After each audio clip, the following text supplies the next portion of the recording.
चलिए स्टार्ट करते हैं आगे के क्वेश्चंस। अभी तक हमने ये कर लिया था लिक्विडिटी इंडेक्स का जो टेबल था वो याद। अब आगे देखते हैं heat of the transfer from higher temperature to lower temperature through the actual motion क्या कहलाता है? Convection. Convection is the heat transfer by the motion of the fluid such as the air or water when the heat fluid is caused to move away from the source of the heat carrying energy with it. Convection above a hot surface occurs because hot air expands, becomes less dense and rises. सन से आने वाली energy भी क्या है? Convection.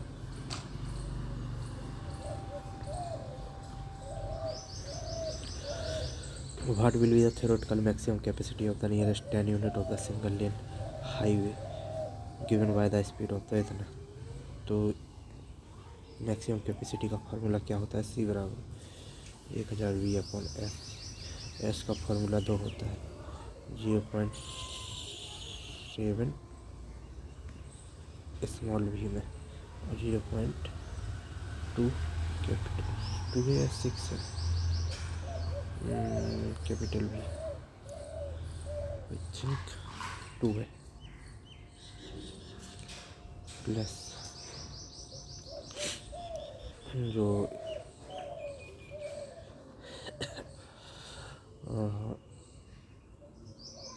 6। ठीक है, ये है जब ये है किलोमीटर पर आवर में स्पीड दी गई हो, ये है मीटर पर सेकंड में स्पीड दी गई हो, तब किलोमीटर पर आवर से यहाँ पे आ जाएगा एस की वैल्यू 4 दूनी 8, 8 4 12, एस बराबर 12 आ जाएगा। 12 रख दें जब यहाँ पे दिया गया है पहले से ही, तो 40,000 डिवाइड बाई 12, 4 × 12, ठीक है, तो 10,000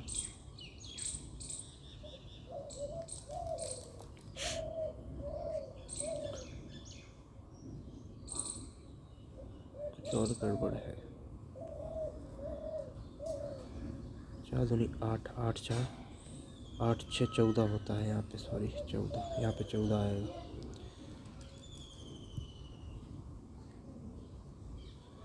जल्दबाजी है। 1040 14, 2 दूनी 4, 2 7 14, ठीक है, 20,000 हो जाएगा ये। 7 दूनी 14, 7 21, 7 दूनी 2 बार फिर से जाएगा और फिर 7 दूनी 14 के बाद 14 7 8 56। इसी प्रकार से ये 2860 व्हीकल पर आवर आ जाएगा।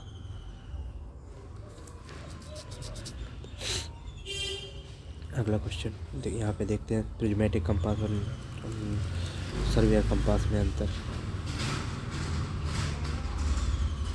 प्रिज्मेटिक कंपास होता है पूरा पी बना होता है, देखिए पी बन रहा है ना टाइप का, जबकि सर्वियर कंपास में निडल होती है टाइप की निडल है।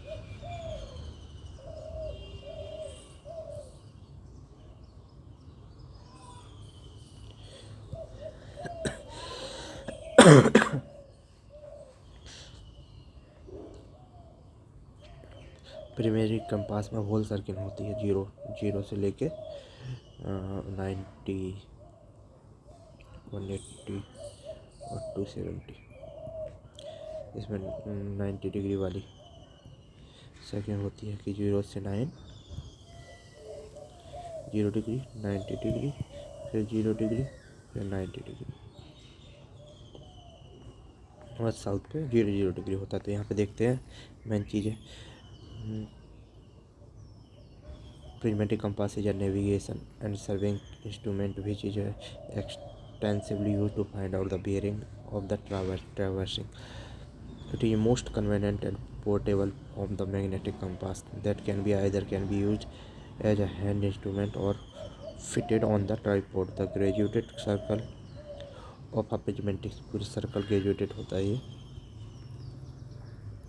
prismatic compass and simple surveyor compass is shown in the figure में है।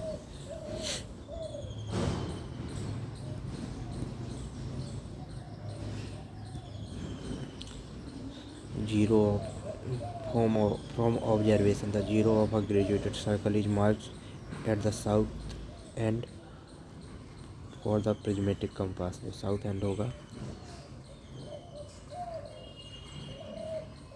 वहाँ पे जीरो होगा।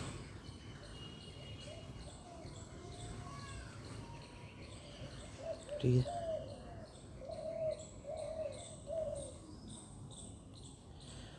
ये लिखा है जैसे साउथ एंड पे जीरो दिया गया है। Some other difference between the two compass are follows। Prismatic compass में निडल क्या होती है, प्रिज्मेटिक में ब्रॉड टाइप होती है, broad type and does not act as a index की तरह काम नहीं करती है। सर्वे कंपास में as bar type and act as as bar type और इंडेक्स की तरह काम करती है। फ्री टू फ्लोट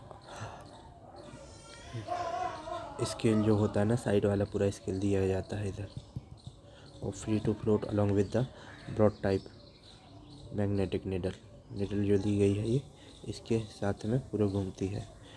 और जो सर्वियर कंपास में जो स्केल होती है वो फिक्स रहती है, अलग रहती है, ये फिक्स रहती है यहाँ पे।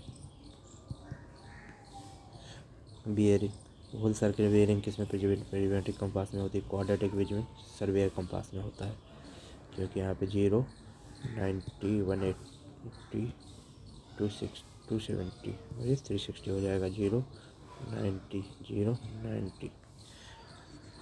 Graduation inverted as the graduation have to be observe through a prism. इसमें इन्वर्टेड ग्रेजुएशन होता है।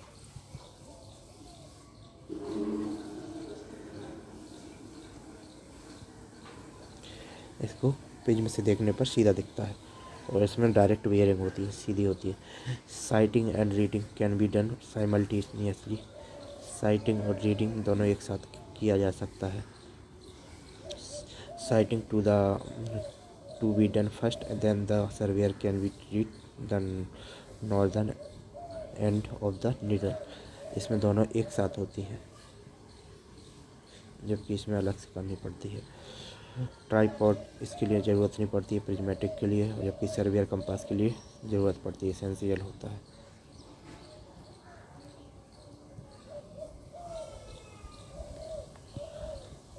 चलिए अगला क्वेश्चन देखते हैं। For any material of the modulus of the elasticity point can be given by E X Y और Z.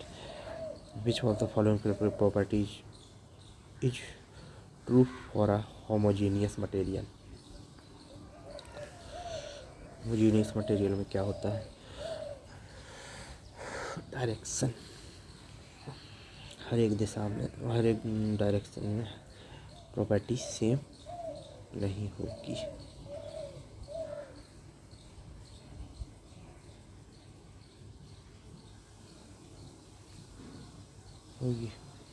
क्या है यहाँ पे E X Y Z modulus of elasticity और any material. Modulus of elasticity at a point can be given by the इतना which of the following will be true of the homogeneous material. अगर homogeneous है तो क्या होगा, E X is not equal to E X Z Y Y Z at the point and the same property exist at all the point through the material. Homogeneous में same property होगी, direction पूछा ही नहीं गया है तो same property होगी। यहाँ पे देखते हैं होमोजीनियस क्या होता है, मटेरियल और the uniform composition through that can be mechanically separated into different materials. Example, homogeneous material are the certain type of the plastic, ceramic, glass, metal, alloy, broad, resin, coating. जो भी किसी एक सामान से बनी हुई चीज़ आती है, पाइप हो गया, प्लास्टिक कोई भी, तो वो होमोजीनियस मटेरियल कहलाता है। Isotropic material the identical material property in all direction, एक डायरेक्शन में होती है, in all direction at every given point, यहाँ पे at all point. When a specific load is applied at any point, specific load is applied at any point of isotropic material, it will exhibit the same stress, strength, strain, Young modulus and hardness in the xyz direction. Hence the given material EXYZ are the different and it is uniform in composition through.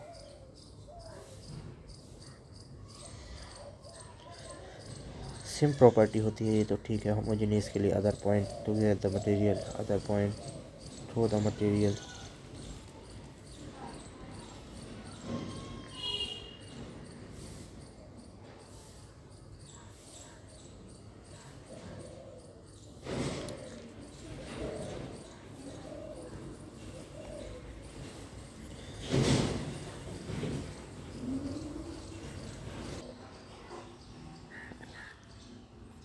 Homogeneous क्या होता है, जिसमें किसी भी point पे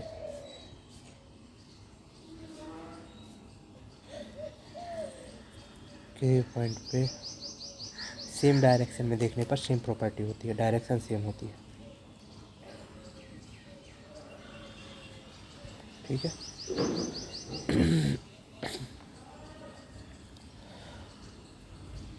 homogeneous में no change in property with respect to direction, same होती है। और आइसोट्रोपिक में क्या होती है, no change in property with respect to point.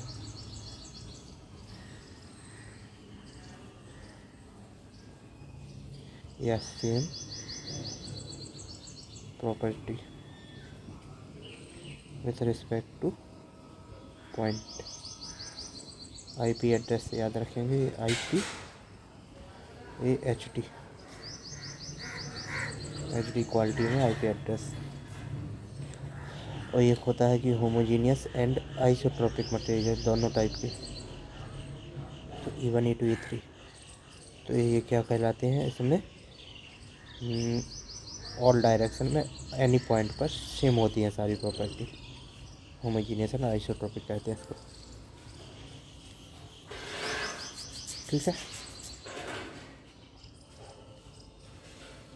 अगला क्वेश्चन देखते हैं, एक और होता है ortho material, a material said to be the ortho if there is the different point it mutual 3 perpendicular direction, जैसे E1 E2 E3 अलग अलग हुई 90 डिग्री पे बाई चांस है, तो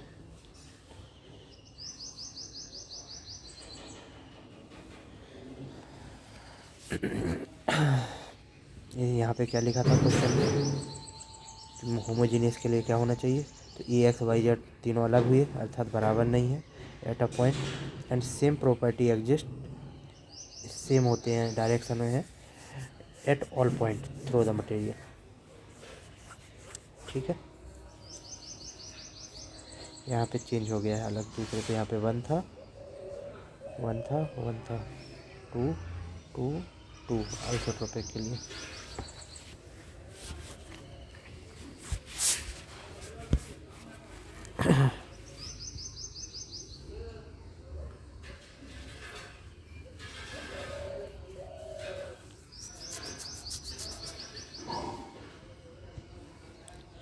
अगला question, what will be the average compaction volume U under the combination UR the vertical compaction UV, तो दोनों का ऐड हो जाना चाहिए था लेकिन ये अलग है कुछ। तो इन 3D consolidation the combination of the 1 dimensional vertical flow and radial flow, the reference equation 3D dimensional differential equation 3D dimensional theory on the consolidation can be written as CV delta U upon delta x square delta U upon delta T for radial flow one dimensional vertical flow, radial CH हुप या radial delta square U upon delta R square plus 1/r delta U upon delta R plus equal to delta U upon delta T।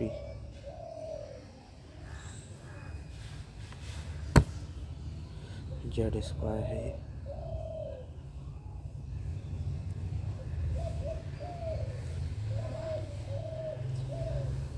Vertical and horizontal are the coefficient of the consolidation in a vertical and radial direction with respectively U and U is the excessive pore pressure built up. The combination solution of the two differential equation given by the Carlio and written as the 1 minus UV into 1 minus UR.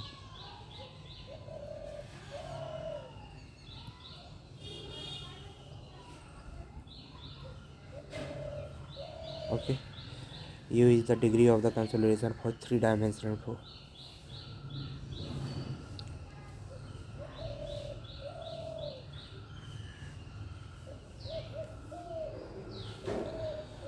U is the degree of the consolidation for three-dimensional flow. UZ is the degree of the consolidation for one-dimensional flow.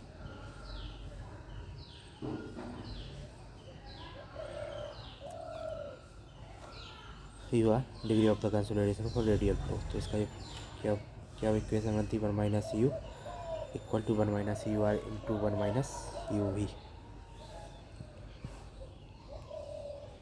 Average compaction volume under combined radius and vertical compaction. अगला question देखते हैं। Classification of the archaeological survey is based on the object.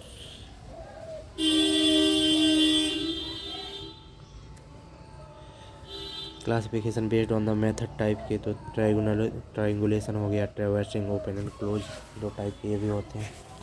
Type of the survey instrument के type पे तो सर्वे, chain survey, compass survey, plane table survey, theodolite survey, tacheometric survey, photographic and aerial survey. Object of the survey में देखेंगे reconnaissance survey, preliminary survey, military survey, mine survey, geological survey, archaeological survey. Nature of the survey field के according देखेंगे तो topographical survey, city survey, cadastral survey. अगला देखते हैं। तो यहाँ पे क्या पूछा गया था, आर्कियोलॉजिकल, जो कि था ऑब्जेक्ट के हिसाब से। क्या ऑब्जेक्ट है? Nature of survey field, topographical survey, ये सब होता है। City survey, cadastral survey. अगला question, if two arc constructed side by side then a curve triangular space. हाँ, ये दो आर्क बनी हुई हैं,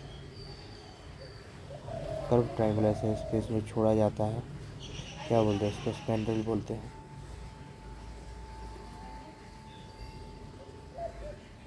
ये स्पैंड्रेल लाइन होती है, ये हॉन्च होता है जो नीचे से लेकर ऊपर तक की हाइट होती है।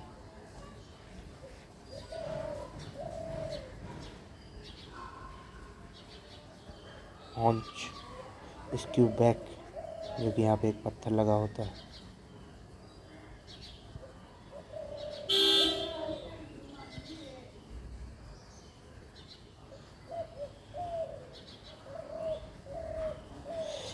देखिए ये स्प्रिंगर है, स्क्यू बैक होता है एक लास्ट वाला जो एंड पे होता है।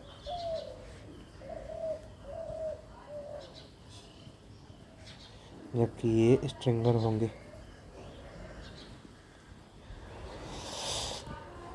इंट्रोडक्शन, इन्हीं को बाउसर बोला जाता है। एक्स्ट्राडस जो ऊपर की लाइन होती है, नीचे वाली लाइन, स्पेंड्रल है बीच में, क्राउन की स्पेंड्रल या हॉन्च, हॉन्च ये होता है, ये वर्टिकल होता है राइस, जबकि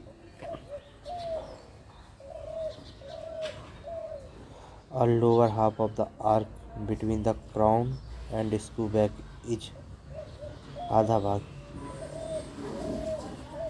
क्राउन एंड स्क्रू बैक, हॉन्च ये नहीं है, हॉन्च ये है, रेड पेन से लाइट किया जाए इसको, एक क्राउन दिया गया है तो यहाँ से लेकर लोअर हाफ हॉन्च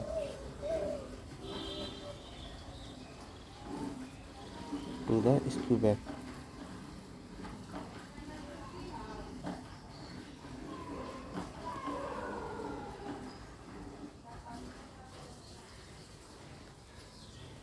स्क्रू बैक तक ये होता है हॉन्च।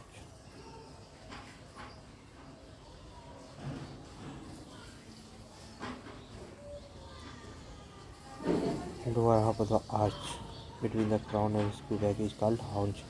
Spindle. If two arches are constructed by side, then the curved triangular space is spindle. ये हो गया spindle. Between the extradoge with the base of the horizontal line through the crown. हाँ ये वाली line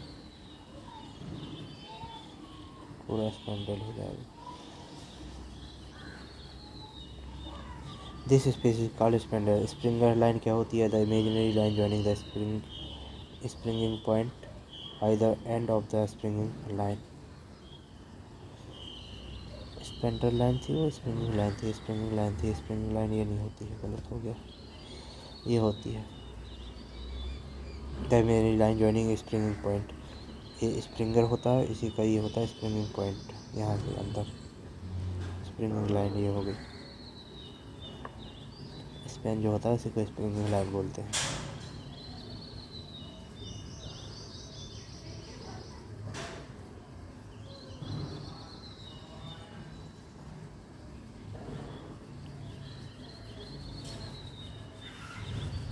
हॉन्च the lower half of the arch between the crown and screw back. हो गया है। Screw back क्या होता है? इट इज इंक्लाइंड सरफेस और स्प्लेड surface on the abutment from which arch curve start or ends.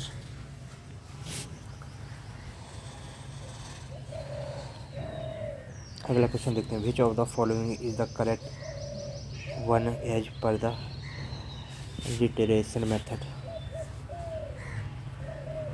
Angle is measured, instrument turned to the close and horizon. Reiteration method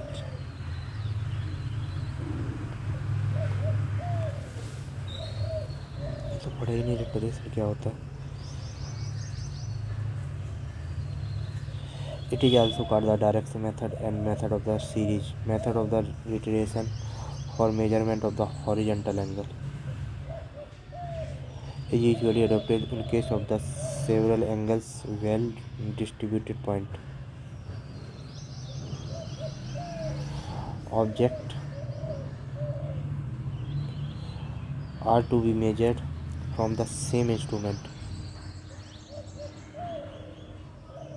station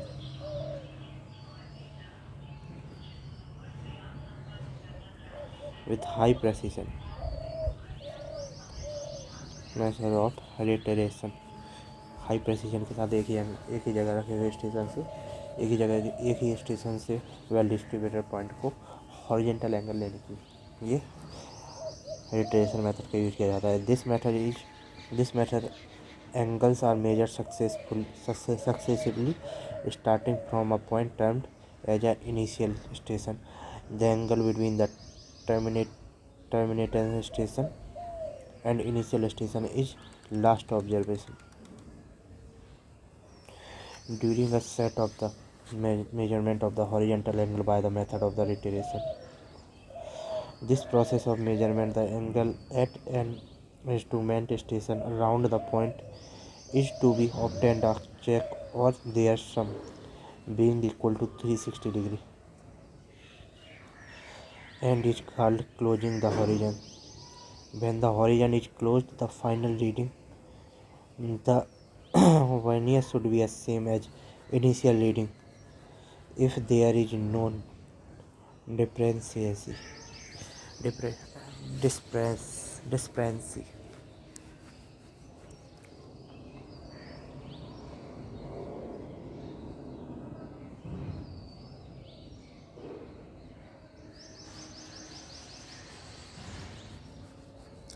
Method of repetition. When the precision of the method measurement of a horizontal angle is desired to be more than the least count of the instrument, repetition method is used.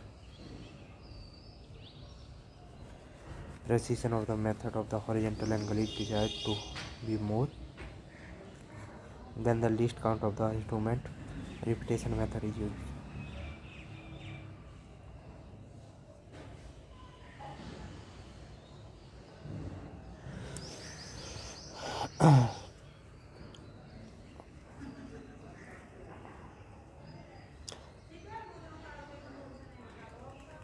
During the यहाँ पे फिर से देखते हैं the angle between the terminating angle and initial station is the last observation during the set of the measurement of duration angle by the method of the reiteration. This process of the measurement the angle at an instrument station around the point is to be obtained a check of their sum being equal to 360 degree and is called closing horizon. When the horizon is closed, the final reading of their vernier should be same as the initial reading if there is no discrepancy.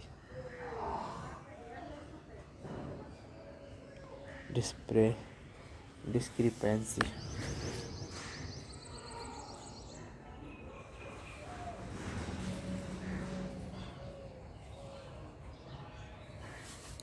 Method of the repetition. When precision of measurement horizontal angle is desired to be more than the least count of the instrument, repetition method is used. In this method, desired angle is measured several times and the average of the measured value is considered as the value of the angle. Precision thus the attained is to a much finer degree last count of the vernier.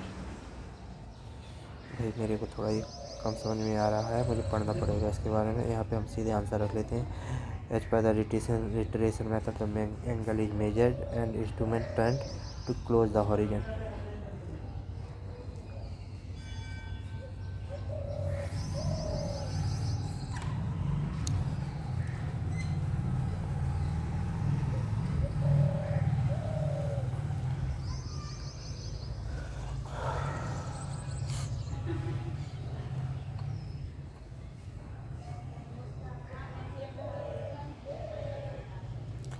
यहाँ पे एक question ये वो है structure waterproof in the 3 category.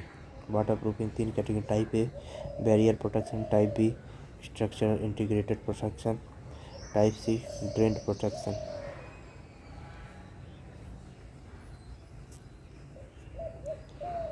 Structure waterproof 3 type से होता है। Barrier, structure integrated protection, drain protection. 3 grade में होता है। पहला ग्रेड होता है some water seepage and dampness are tolerable dependence on the intended use. Grade 2 no water penetration is acceptable. Grade 3 no dampness और water penetration is acceptable, tolerance depending. Grade A में तो हो जाएगा, लेकिन ग्रेड 3rd ग्रेड का चाहिए हमको water proof. ABC drainage protection, barrier protection, structure protection. इसका क्वेश्चन कहाँ गया? 1 2 3 था।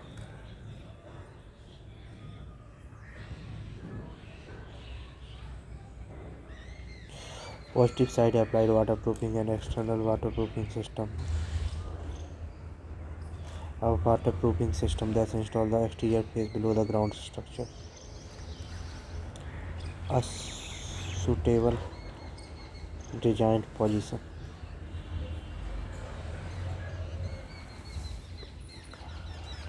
System protect the structure and interior against the effect of the moisture. Negative side applied waterproofing. Internal क्या होता है? Usually when there is no access or ability to get the access of the external surface.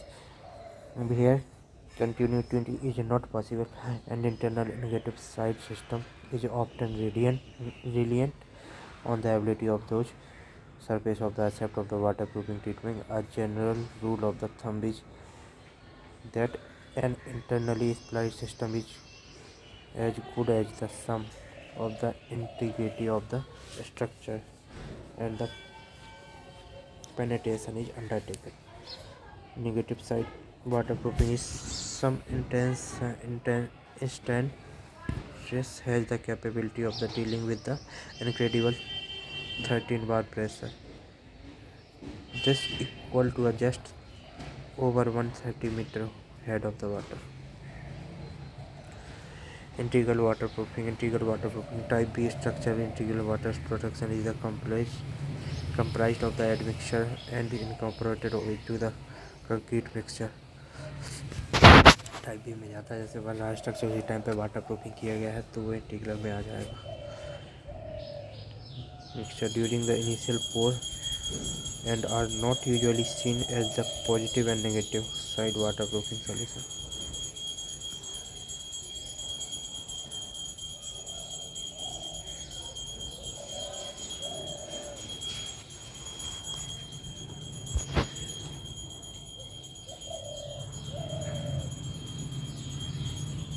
If a moment M is applied on the hinge end of the prismatic propped cantilever, the moment at the fixed end will be same.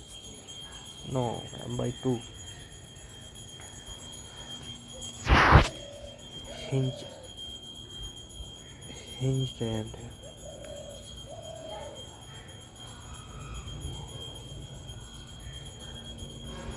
अच्छा hinge and ये वाला है.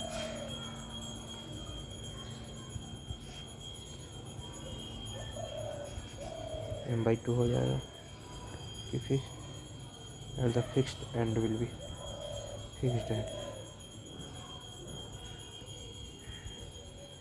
M by 2 ही होगा, half transfer होता है.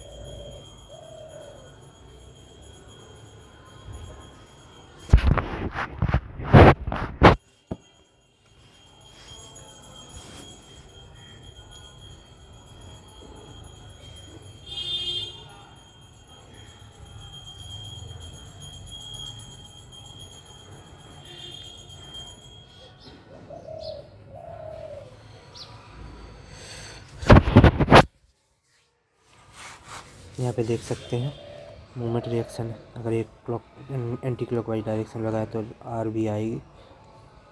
B हो गया, A हो गया. एम बाई एल माइनस में एम ए बराबर हो जाएगा M minus M by L into L.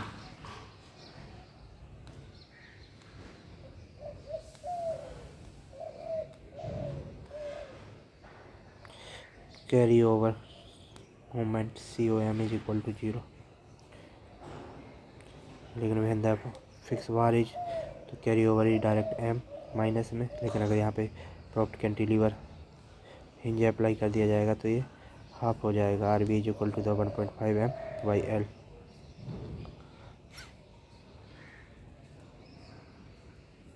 Moment M बराबर हो जाएगा M minus 1.5 M by L into L.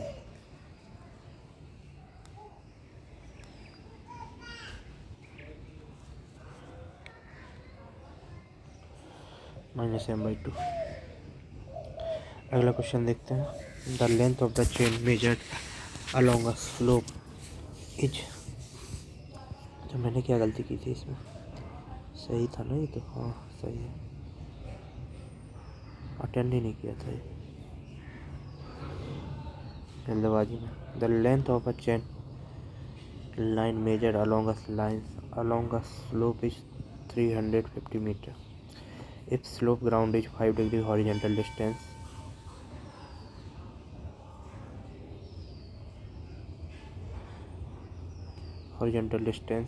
is क्या होगा?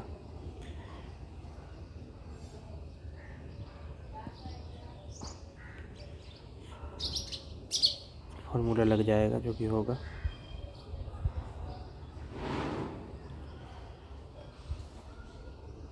tan theta. स्लोप m बराबर होता है h/l, हाइट अपॉन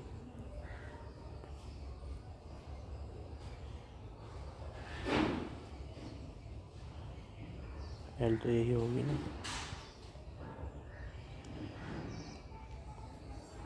h बराबर आ जाएगा इससे 2 पॉइंट, यहाँ पे हम रख सकते हैं tan थीटा की वैल्यू 0 कुछ रखेंगे 5 डिग्री है, tan 5 डिग्री 0.0874, तो h बराबर आ जाएगा 300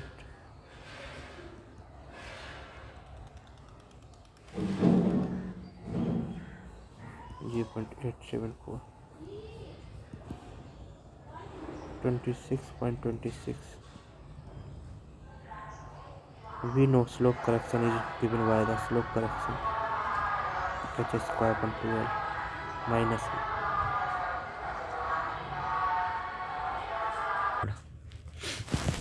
स्लोप करेक्शन का फॉर्मूला हो जाएगा माइनस का h स्क्वायर अपॉन 2l की वैल्यू रख देंगे हम, माइनस का h स्क्वायर 26.26 2 इंटू एल की वैल्यू हो जाएगी 300 पॉइंट कुछ 5,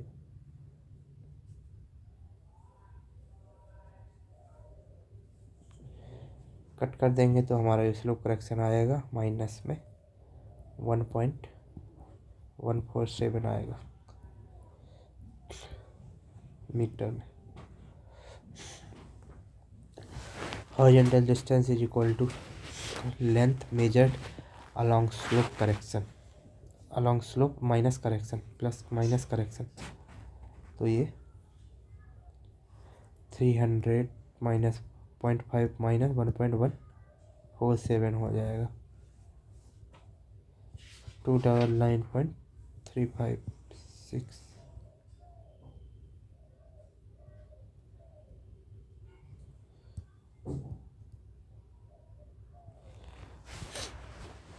In a highway pavement design, the ratio of the contact pressure tire is known as rigidity factor. Yes. कितने ज़्यादा नहीं, 7 या 7.5, 7 contact pressure.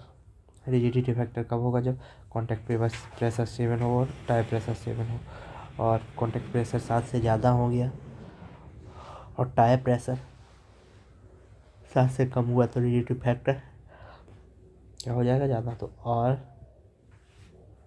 CP contact pressure, ये टायर प्रेशर, कॉन्टैक्ट प्रेशर 7 से ज़्यादा हुआ, 8 हुआ, 7 हुआ तो रिजिडिटी फैक्टर 1 से ज़्यादा आ जाएगा। बराबर हुआ 7 हुआ तो ये 1 रहेगा। और कॉन्टैक्ट प्रेशर 7 से कम हुआ, 6 हुआ, ये 7 से ज़्यादा तो रिजिडिटी फैक्टर बनाएगा।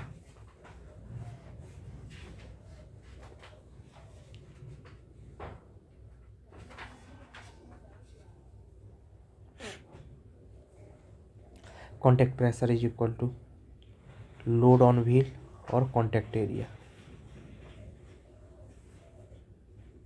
ठीक है, important point, the rigidity factor on degree of the tension developed in the tyre. Degree of tension developed in the tyre, when tyre pressure is low, wall of the tire are subjected to compression, and when tire pressure is high, walls are subjected to tension.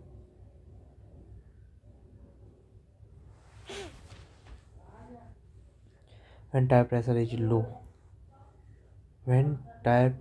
low, the wall of tire is subjected to compression, दबेगी। हाँ वो तो है ही। Cut जाती है।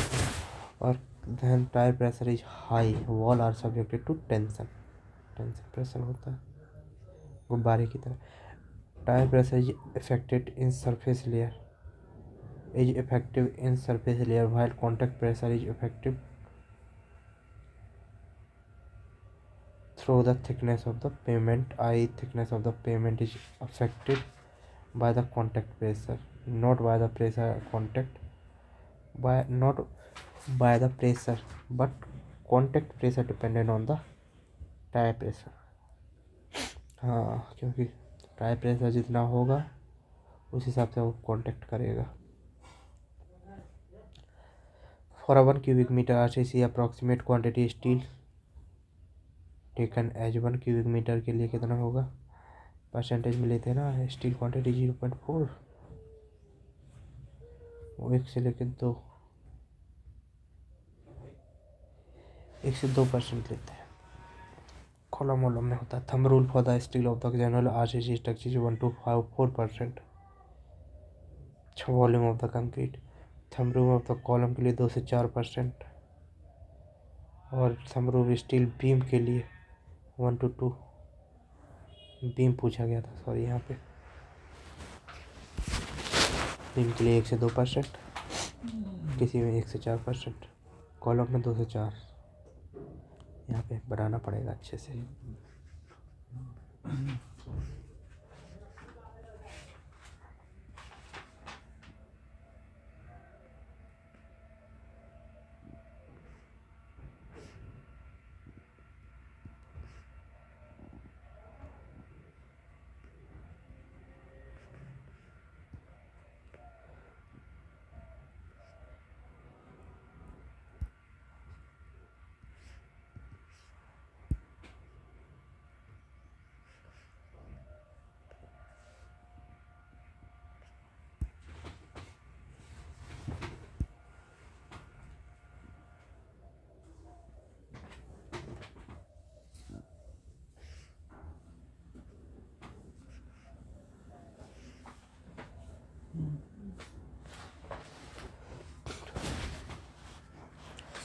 Thumb rule RCC structure यानी RCC 1 से 4% तक जाता है।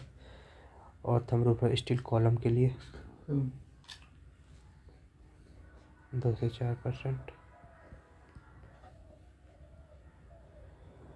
Thumb rule for steel and beam के लिए 1 से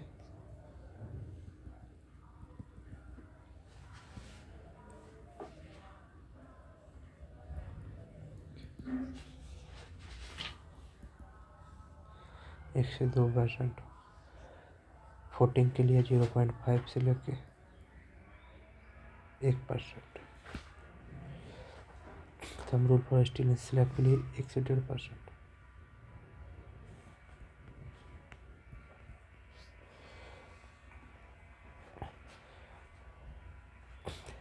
एक से 1.5, 1 से 2, 2 से 4, 0.5 से 1, याद रहेगा।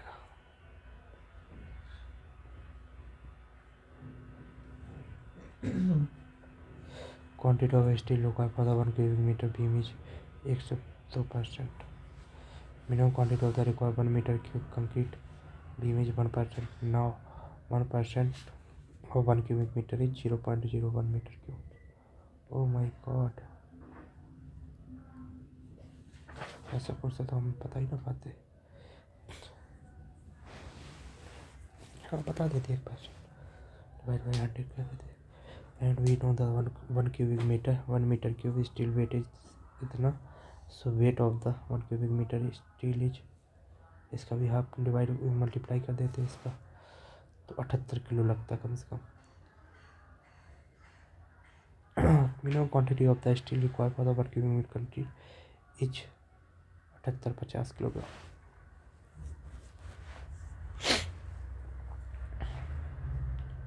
Maximum quantity of the steel required for the 1 cubic meter is 2%। 78 दूरी कर देंगे तो क्या हो जाएगा, 8 दूरी 16, 7 7 दूरी 14, 157 किलोग्राम हो जाएगा। Maximum quantity of the steel required for the 1 cubic meter is 157। ये सही है, मस्त है।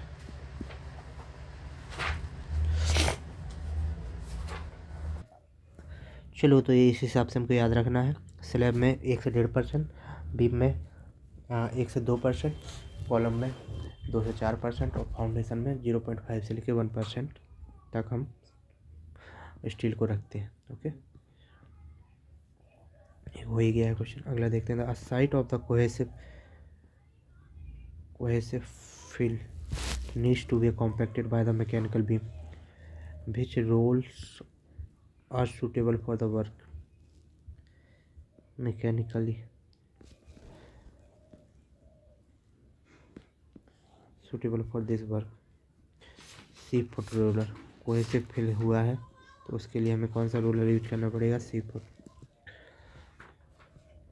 Type of the equipment, suitability of the soils, nature of the work, उस हिसाब से देखते हैं।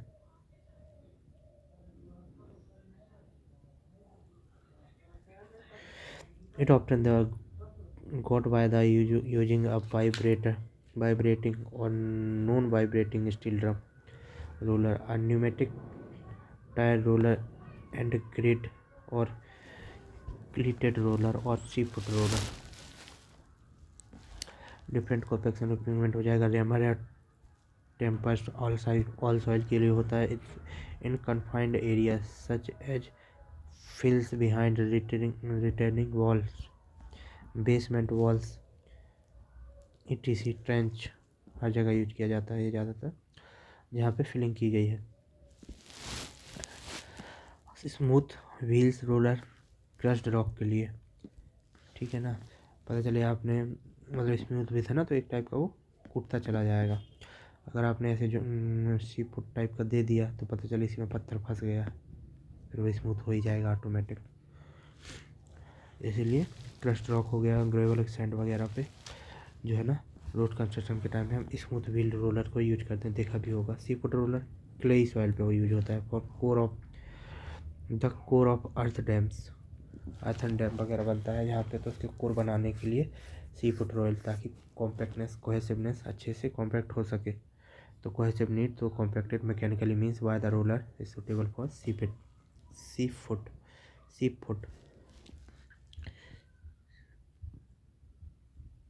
ऐसा फुट होता है ना सीप का, इस हिसाब से ऐसे ही पूरे रोलर पे दिए जाते हैं। टायर वाइब्रेटरी रोलर सैंड के लिए यूज किया जाता है। Embankment for oil storage tank, embankment बनाते हैं जो ऑयल स्टोरेज टैंक का, उसके लिए यूज किया जाता है वाइब्रेटरी रोलर। ओके, यहाँ पे हम लाते हैं